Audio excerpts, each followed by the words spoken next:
So lately I've been kind of reminiscing on the simpler days of my houseplant journey. Less complicated times, less stressful times. Okay, I'm being dramatic, but there really is a nostalgic type feeling when I think of when I first got into houseplants. And I've talked about this before, and one of the things that is really attached to that feeling for me are common plants. Plants that are available at most of our plant nurseries, plant shops, grocery stores, big box stores, wherever have you. Plants that are typically easy to care for, easy to replace, and just in general a little bit less stressful, but also just as beautiful as a lot of the plants that go for hundreds of dollars on the market today. I've also found myself remembering or looking back on plants that I've grown in the past that I don't have anymore, that are like very readily available, that I would like to eventually add back into my collection, that I just honestly really miss having and growing. So I thought for today's video I would compile a list of my favorite common plants.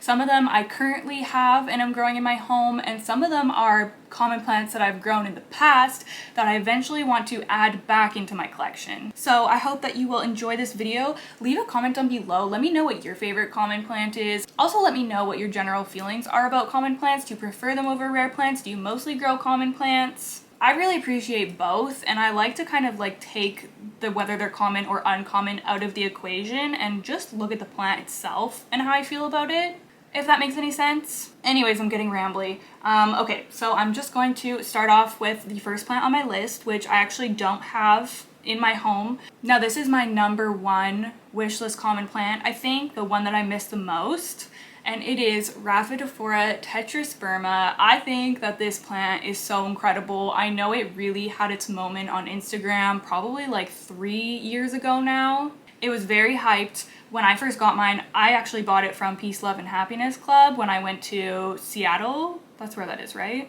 I paid a lot of money for it, but I was just so happy to have found one because it wasn't like it is now where these are literally at every plant shop, at least where I live. And I don't need to give the disclaimer that obviously this is based on where I live. All of these plants are like, I could go out to whatever store right now and find them. Anyways, at the time when I got it, it was not common. Now it's very common, and I'm glad that it is because I honestly think that this is one of the best houseplants. It is so fast growing. It is so fun to grow because it will just climb. Before I sold mine, when I moved, it was actually climbing up like a 6-foot bamboo stake, and it was so incredible. I got so much satisfaction out of growing that plant. And I feel like they're kind of low stress because they're a plant that, you know, typically is grown climbing, but the leaves, like, they'll get a bit bigger, but in general they kind of stay around like the same size. So at least when I was growing it, I felt like there wasn't a ton of pressure to like get it to size up. I could just appreciate it for the size that it was, what it was, and it just kind of did its thing. Because it has the fenestrated leaf and the like mini monstera look to it, I feel like it really does give a jungle kind of vibe to a space. And it just adds so much to like a planty area or to a non-planty area. Like that could be a statement plant. It's just, I'm such a big fan. One day I will add another one into my collection, but for now I just admire photos of other people's. Okay, next, this is another one of my absolute favorite common plants. Obviously, that's what the video is about, and it is one that I have right here. And this is just the regular old green monstera adansonii. I feel like these were very hyped when I first got into plants as well. I remember having a hard time finding this. It had its moment, and then it was quickly overshadowed by the variegated monstera adansonii, which is a whole other thing. I think that that plant is amazing, beautiful, incredible as well. But this plant also deserves a spotlight, you know? Like, it is so beautiful. Mine is kind of dripping because I just watered it last night. But these are so easy care, you guys. They grow so quickly. Like, this leaf just came out. It's already pushing another one on a different vine. It has a leaf unfurling. Very versatile as well. You can grow these trailing, you can grow it climbing. I've done it both ways. I used to have a really big one, which this is a cutting from. These can grow so lush. I love, like, they almost have like a sheen on the leaf. If you have one, then you'll probably know what I mean, but when the sun hits these, they look so pretty. There's a couple of different forms. This is the wide form, which is the one that I prefer. But yeah, these are very easy to find and, in my opinion, just really easy to grow. can also add a lot to a space. I love like large, lush baskets of this. I think I'm actually gonna grow this one out trailing because I miss when I had just like a massive trailing adansonii. Just such a cool look. Mine probably needs to be repotted. Oh yeah, look at the roots down there. Oh my goodness. Yeah, this plant really takes me back to when I was first getting into houseplants. I remember this being on my wish list. I remember finding it and just being so excited watching all of the new leaves come in on the vine. It's really fun to watch grow actually because of all the different fenestrations. And yeah, I never really had any problems with this even when I was a beginner plant parent. So yeah, I just think that you can't go wrong with a monstera adansonii. Alright, so jumping back into a plant that I used to have but I don't have anymore is also on my like PLANTY wish list, mostly for when I have the space for it because I want a large hanging basket of this plant, and that is the burrowstail succulent. If you've been on my channel for a while, then you would remember mine, or you would at least have heard me talk about it because this has always been like one of my favorite trailing plants. I loved mine so much. I just wasn't able to bring it with me when I moved because they're very delicate. So you have to be careful with like brushing up against it or moving it or anything like that. So I just wasn't comfortable bringing it with me. And I also just don't really have somewhere where I could hang it with enough light in my space. I mean, unless I installed a hook in the ceiling, maybe I could do that in front of my windows. But for now, it's just kind of the same as the raphidophora tetrasperma. It's on my wish list for plants that I know I want to have in my home eventually, but I just don't have them right now.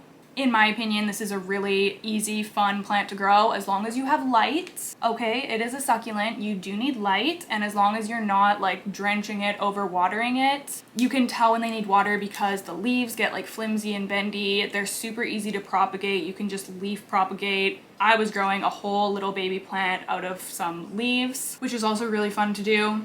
And they just look so unique. They have like that blue silver cast to them. And yeah, they just honestly look incredible. Like when I see massive burrowstail succulents hanging in people's homes, I'm just like, oh my goodness, like that just is amazing. So yeah, that will always be one of my favorite hanging plants, one of my favorite common plants, and one of my favorite succulents. Okay, next I have to talk about my Calathea warscewiczii. Now, I know Calatheas, some people have strong opinions about them, and I understand, but I just couldn't not put this one on the list. This is my beautiful Calathea warscewiczii, or Calathea jungle velvet. You can see her beautiful new leaf coming in there.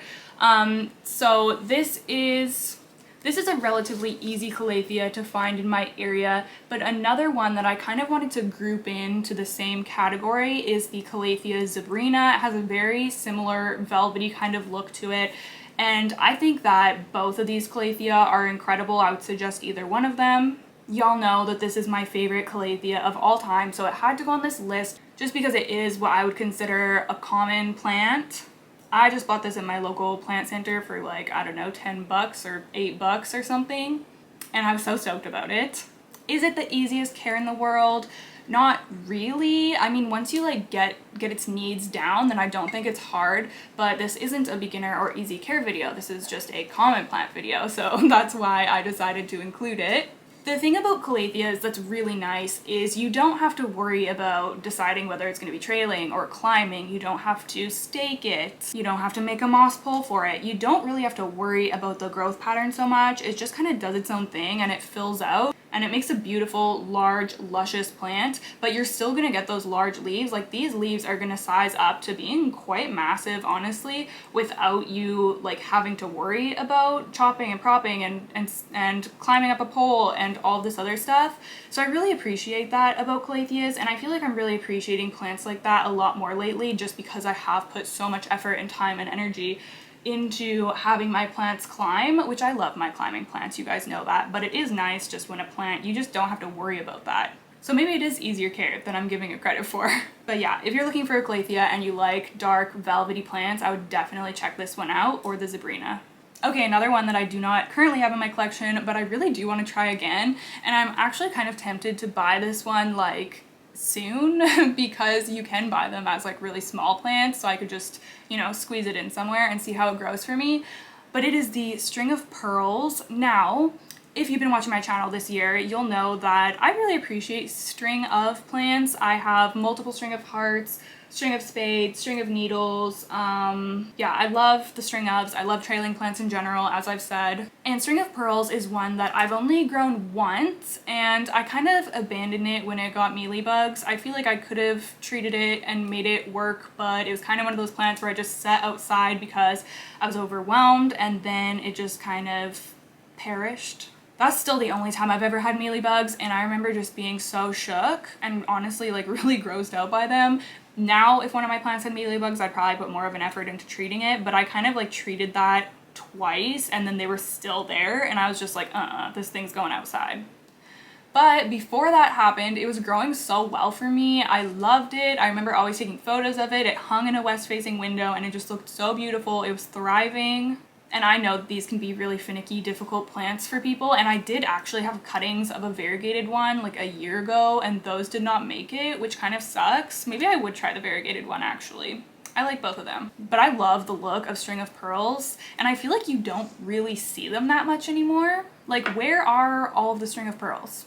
I would like to know, and I would also like to grow one, so maybe I will. I'm going to be downsizing soon, but maybe I will just like, you know, sneak a little string of pearls back into my collection. Okay, next, another one that I don't have, and I'm kind of surprised that I don't have one of these plants because I had like multiple varieties of it in the past, and that is Ficus Elastica, or the rubber tree.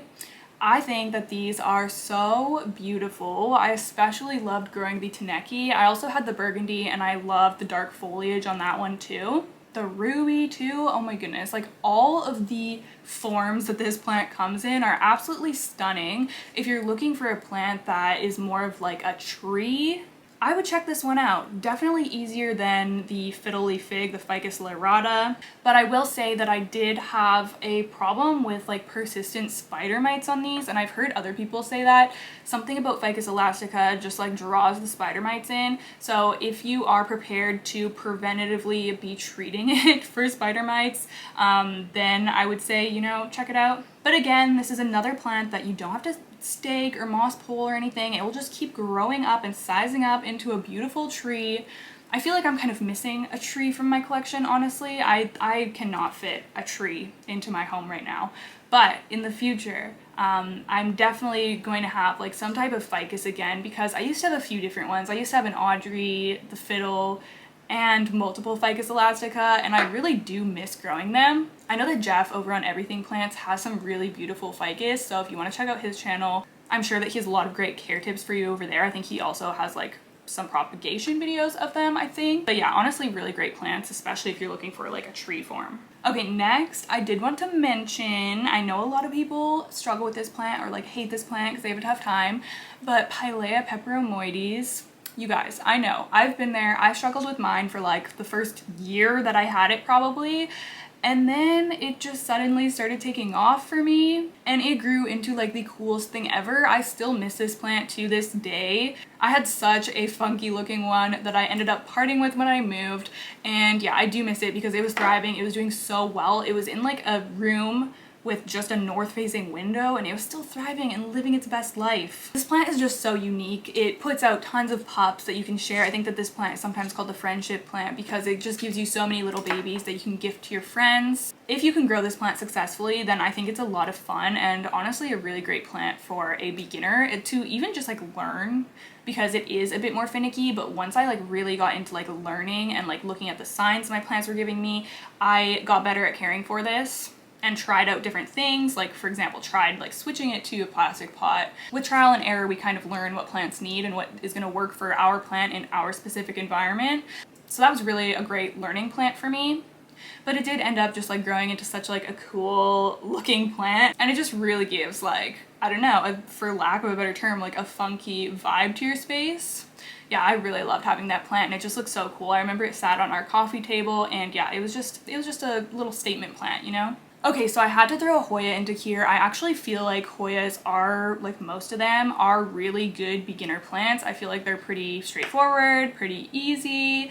I've never had like major problems with most of mine, especially the like common varieties that you can find at your plant shops.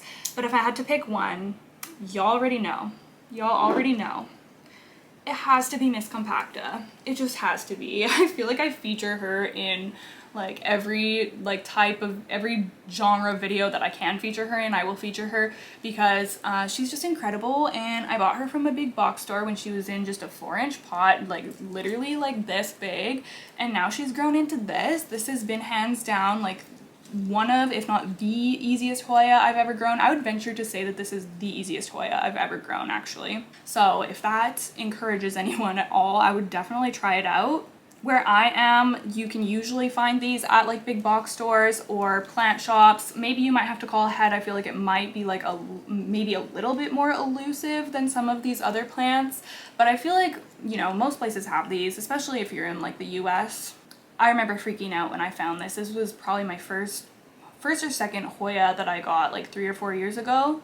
I kind of classify this as giving like the same energy as the burrowstail. Oh my goodness, eventually if I can have a hanging basket of compacta and burrowstail in like a south or west facing window, I would just love that so much. I just think that they're both so cool, something different than just like, you know, your trailing Hartley philodendron or pothos or something like that. Yeah, just a fantastic Hoya, honestly. I had to throw a Hoya in here and it had to be this one. I will always have a Hoya compacta, and I would like to have it in every form available, but both of the variegated forms hate me, so the green one never does me wrong.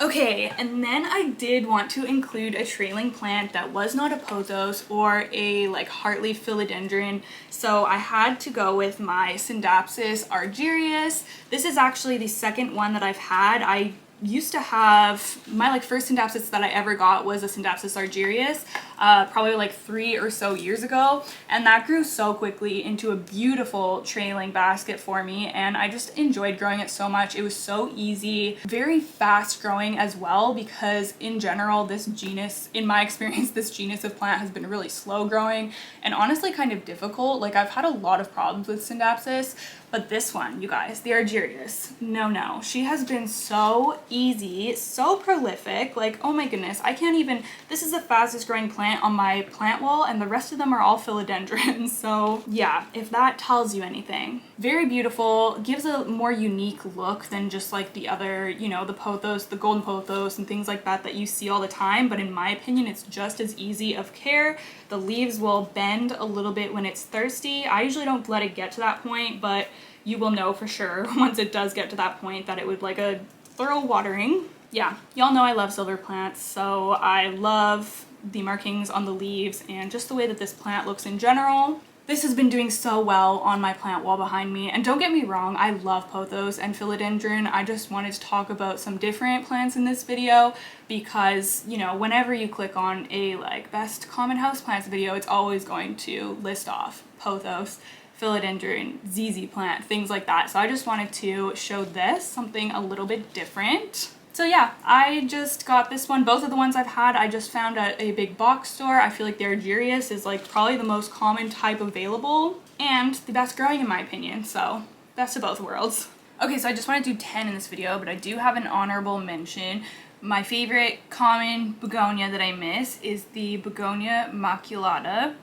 That thing grew so well for me. It was so beautiful. If you're wanting to get into cane begonias, I feel like that's a pretty hardy one. Like, I really didn't do anything special, and I didn't know a ton about plants when I first got that one, and it thrived. It's also such a cute, fun plant to add into your space. Yeah, I would love to get another one of those. Anyways, okay, I guess I'm going to wrap things up. I hope that y'all enjoyed this video. Don't forget to give it a thumbs up. Don't forget to leave me a comment down below. Thank you so much for watching, and I will see you in the next one. Bye!